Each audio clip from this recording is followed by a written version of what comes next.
Well, abusiafo my menchacha mo Emra Kings TV GA Sports eso said de bia no ya adwen se bebre mu eye content a ehia emamo no se mahwe me pen yiti a eye kokko na me be kire mu ade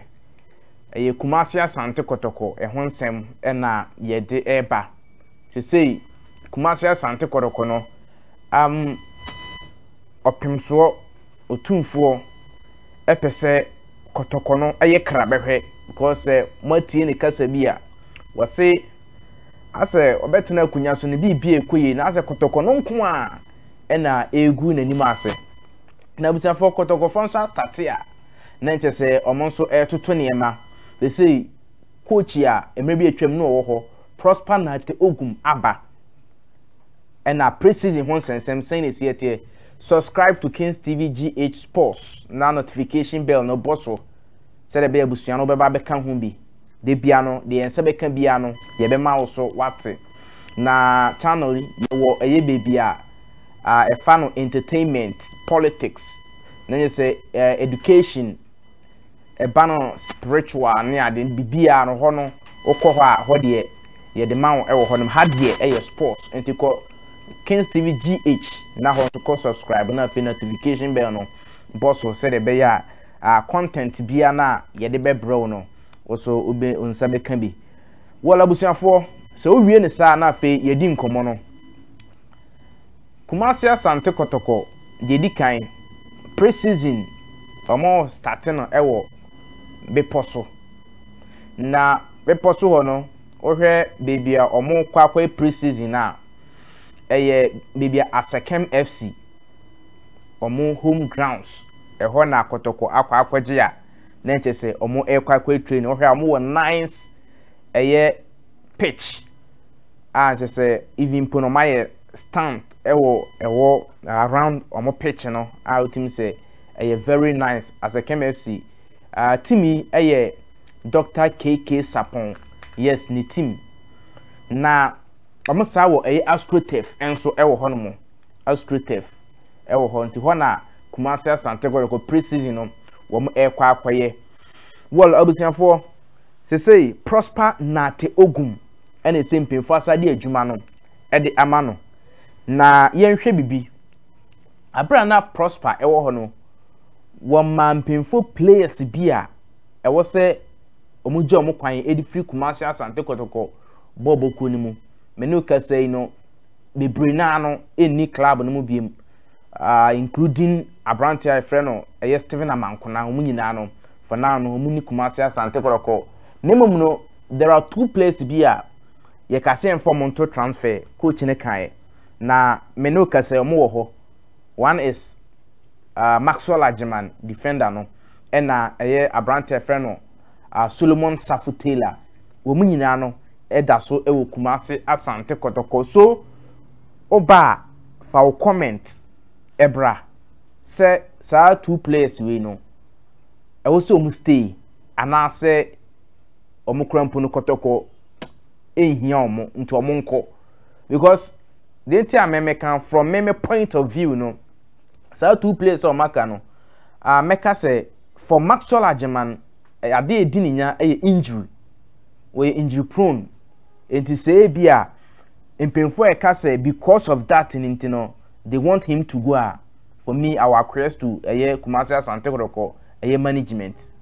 but for performance wise I think say oye backup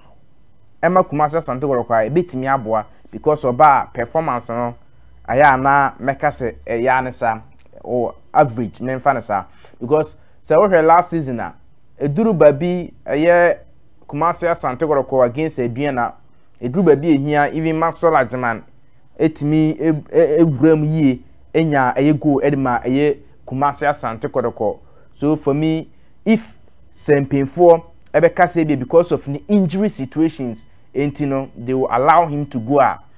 menem pemfo ebe ya adwen ewo hono and Safu Taylor and so one player no so coach ni person ka omomfa no ka players on the metal transfer list and so and also so na those also starting and I say at the start of the season now also injury hano but by the tail end of the league I think say now the performance how we see mounted pressure opponent so Kumasi Asante Kotoko said happen ade na eboa Kumasi Asante Kotoko for me I think say senka coach Prosper Nate Ogum abai minim say bia na adwene besesa and still obehwe say that players obeju am kwan because already he know them oni omo ye adwuma pen so he know their capabilities so say coach na ansesa na adwene no ka so omo nko dia minim ohwe Solomon Safo ne performance season ne eba na win the way na city there e betima convince omo because I know say coach Prosper na te Ogum oje adwuma no kwatena fie no still obehwe Kumasi Asante Kotoko matches nti ohunu performance Solomon Safo eda na di abra onya kwanya si akande Kumasi Asante Kotoko so we also the wajoin kirebeba na ya hwe the way also usi hu no if you are Kotoko fan na u follow ya Brante Safo Taylor and afin so no Maxwell Ajimaya ni na no so fa comment bra na afi yentimi enkenkan na good news ewo ho edema Kumasi Asante Kotoko good news monfa Danlad Ibrahim ento so na yenka Danlad ho asem kakra because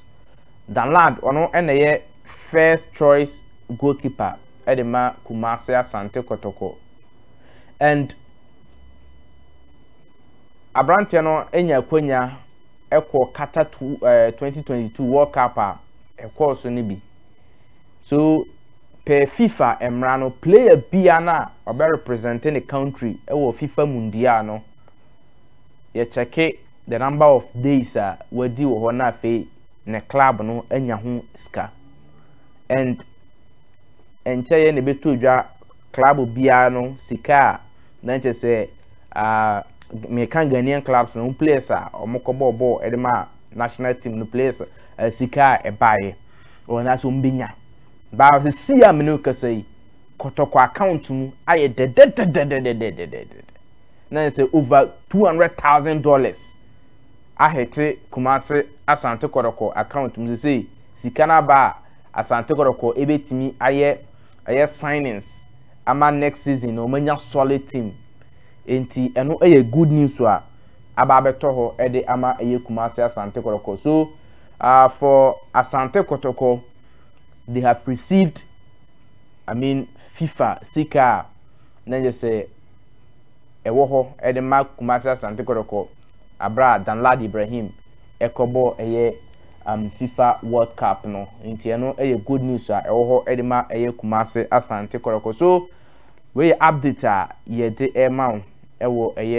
Kumasi Asante Kotoko ho but obi ebusa se mi ma menyi ho no enfio na asekem for so me first division team I'm also prepare ahead of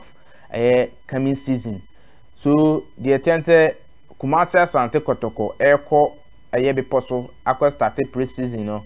asekem almost ebe move from people so na fe almost awram ewo akomadan na fe ho so almost akọ start mo pre-season na niema enso eden atimi akoye edi amomo enti se de midi kan no Kings TV GH Sports subscribe na we ne de eyenwawa ho na ye de ema no content no afei na ye de de wotrase na o hwe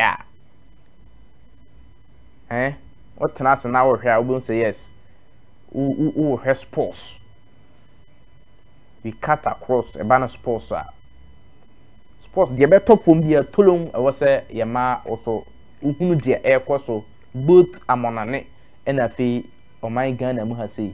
ni nyina no ye be wuram details no na ye dia about wo tie sports e wo ba bi in case issue bi aba on board na onya nchiremu ni yie onte ase yie a join Kings TV GH Sports na ye de ho Phyllis ni na beden ebetimi ed amount na share no so say 5 p.m. bia no from Monday to a year Sunday. Yeah, the live sports show ebro, live sports show at the ebro, both YouTube and Facebook. The Facebook no Kings TV GH Sports okwa no follow and afi YouTube no as usual Kings TV GH Sports so be subscribe na afi adoma bi na ho no wabo so said the be ya brebia na the video and content bi aba also betimi anya notification no now so waba behwe afi Kings TV GH enso e wo ho so kwa na ko subscribe wo YouTube and afi Facebook medin ene Ahmed Ayat King Solomon Asiedu wono ena etena fidi na chi hu se pictures no e dane ne ade a ni nyina na ono a me kasa na wote na kama no nti